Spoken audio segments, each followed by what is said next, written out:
So, yan ang Marina Pier na ating pinuntahan sa previous video. At ngayon, nandito tayo sa may bridge. So, ayan, may beach. Yan ang Glenelg Beach. Pupuntahan din natin yan.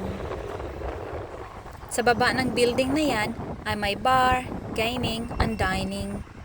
Sa left side ng bridge, ay ito ang makikita mo. So, nasan nga ba si Savannah habang nagbablog ang mami? Nandito siya oh, nakaupo sa pram, behave lang talaga siya. Hi Savannah! Huh?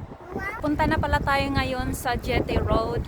Doon sa Jetty Road may mga kainan, mga shops.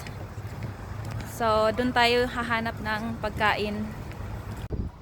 Ito yung park na nakita natin from the bridge. Napakalawak talaga ng park. At saka green na green, napapalibutan din ng mga pine trees. Ito naman ay isang entertainment center dito sa Glenelg.